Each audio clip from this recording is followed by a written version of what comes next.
Hey guys, what's going on? Sherman here. Today we're going to be taking a look at another one of the knives that I have on loan from my buddy Jeff, and that is the Kershaw Knockout. Now the Knockout's a knife I've been wanting to try out ever since it first came out. I have always wanted the chance to play with one, and I never did, actually. Every time I was going to buy one, I never had money, or they're always out of stock. They're still kind of hard to find, actually. And here I am, several years later, I'm finally getting to play with one and to try it out. So that's been really cool.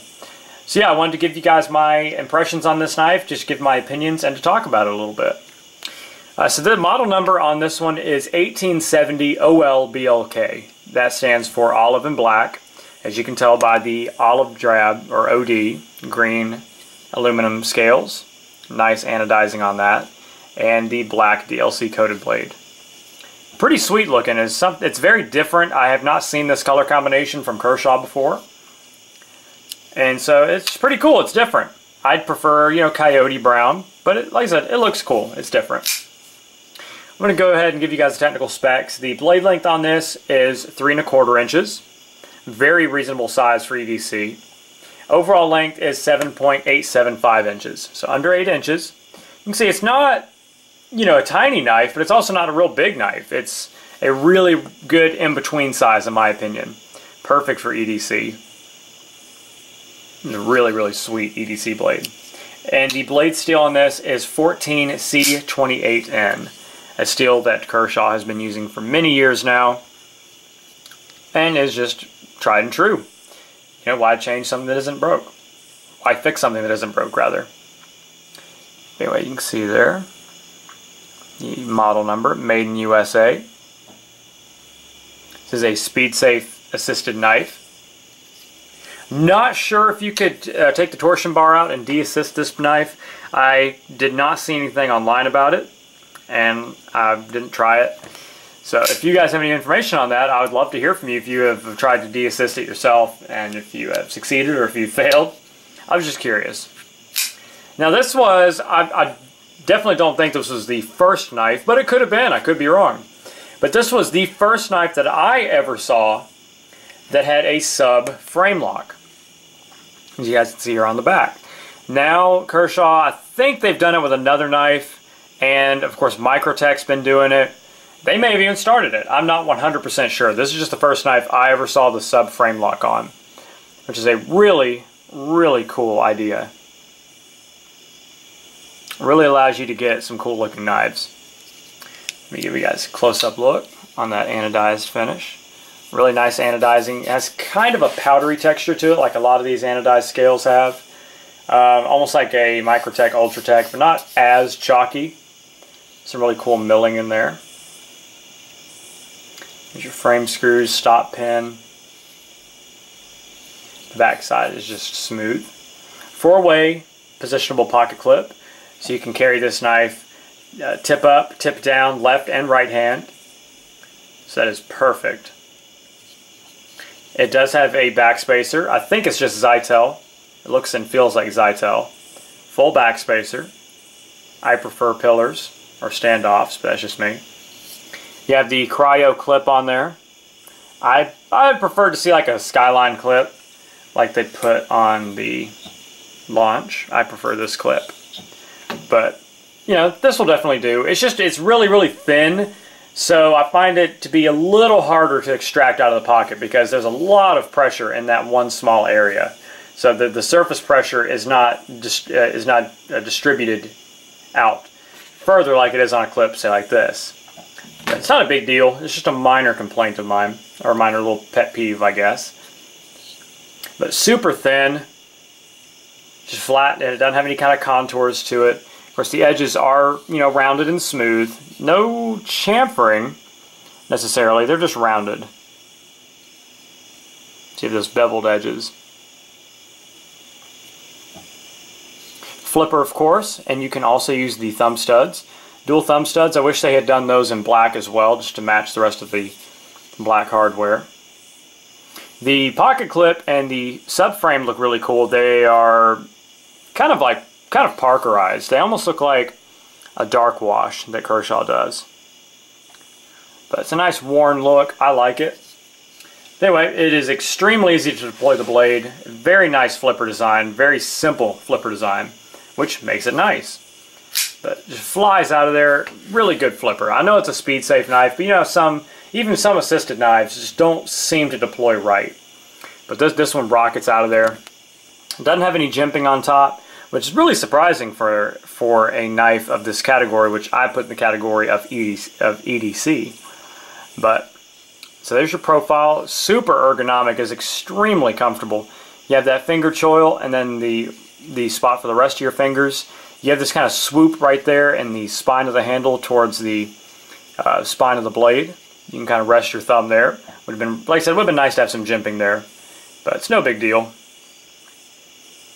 But super ergonomic, extremely comfortable. It is pretty thin in the hand, but that's okay. It's still comfortable. There's no hot spots. The clip isn't a hot spot. The subframe lock sticks out a little bit, which is kind of a pet peeve of mine, because it does leave that open to, if you're holding this knife and your hand were to twist this way, it could unlock the blade. A lot easier than it would if the frame was even with the frame on this side. But no big deal. That's just a minor nitpick. It probably doesn't hold any water. My concern, that is. Probably doesn't hold any water. But the subframe does have a nice little thumb cutout. So you can get the fat of your thumb in there to easily disengage that blade. Now what the subframe lock is, if you guys have not ever heard of it, and this is your first time seeing it, it's probably not, but I'm just going to go into it anyway since we're talking about the knife. The subframe lock is a really cool way to have a frame locking knife with the same materials on both sides. For example, like if you have a titanium frame lock, you can have the titanium frame, then titanium scale. But the subframe lock allows you to have a frame lock and have like aluminum and aluminum, or stainless steel. Well, you can start stainless steel. So making a horrible example. Anyway, it's allowed Kershaw to do in this design is get a frame lock design, but have the decreased weight of aluminum. Because obviously you cannot make a frame lock out of aluminum. It's too malleable. It's too soft. So what they've done is that they've made a normal frame lock bar out of hardened stainless steel. And let's see if I can get a flashlight real quick for you guys. Using my phone. You guys can see down there, it goes about halfway into a milled pocket of that aluminum handle, and it is screwed into place into the aluminum. I hope you guys can see that. So it is a sub frame lock. So basically it is an aluminum scale, and half of that scale is that stainless steel lock insert. So really cool. Like I said, it's allowed them to have the decreased weight of an aluminum handled knife, but also have it be something different. They don't have to make this a liner lock, which would have increased the thickness of the knife, which isn't a big deal. But it's just allowed Kershaw to get a lot more creative, and I really like it. And I really hope to see that with future models. So very cool. Like I said, it's really allowed them to decrease the weight. And of course you have that big cutout right there, so it's just even more decreased weight. You're going to see that little plate, that little aluminum plate down there. And that just covers the torsion bar, which makes this assisted. But like I said, super snappy,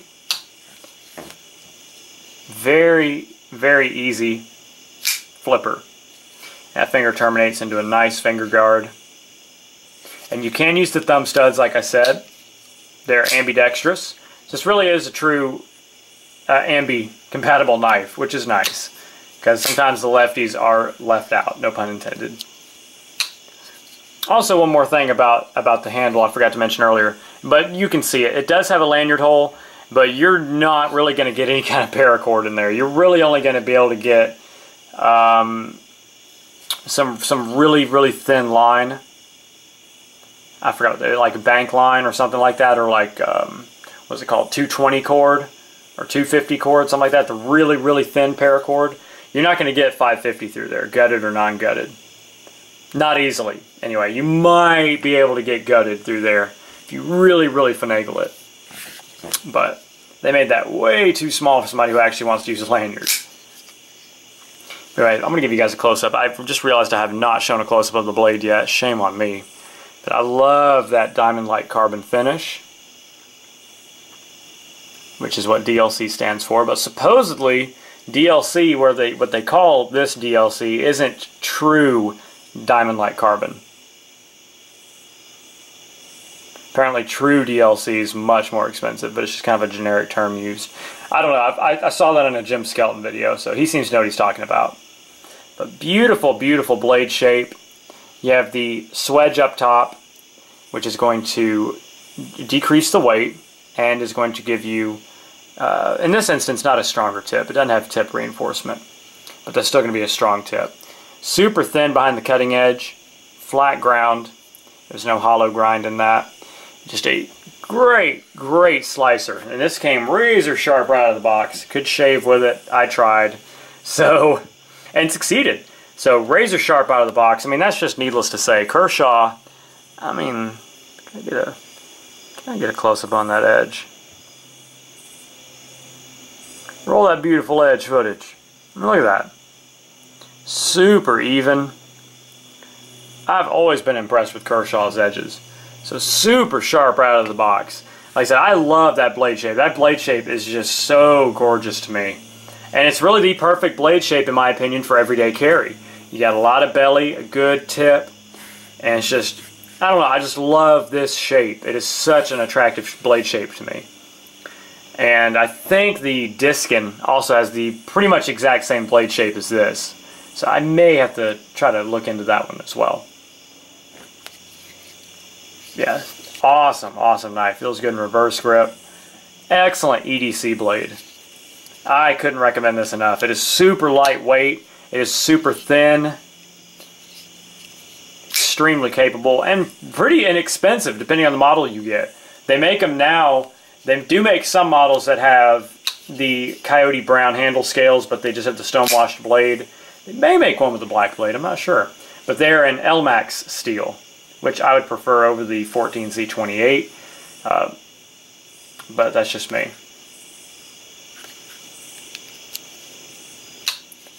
Yeah, excellent blade. Would highly recommend you guys picking one of these up. Blade setting on mine is perfect.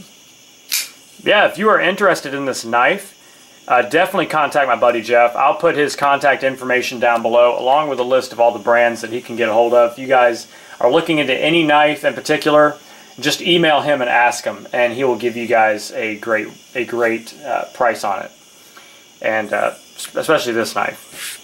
So, like I said, this one in particular is for sale. If you just want to go ahead and buy this one that was in the video, it is brand new. Contact Jeff. Like I said, his information will be in the description below. But all right, guys. Hope you enjoyed this little overview of this fantastic knife. Stay tuned for more videos to come, guys. If you have any questions, just drop them in the comments box. Hope you have a great rest of your night. Stay safe, stay sharp, and God bless. Sherman614, peace.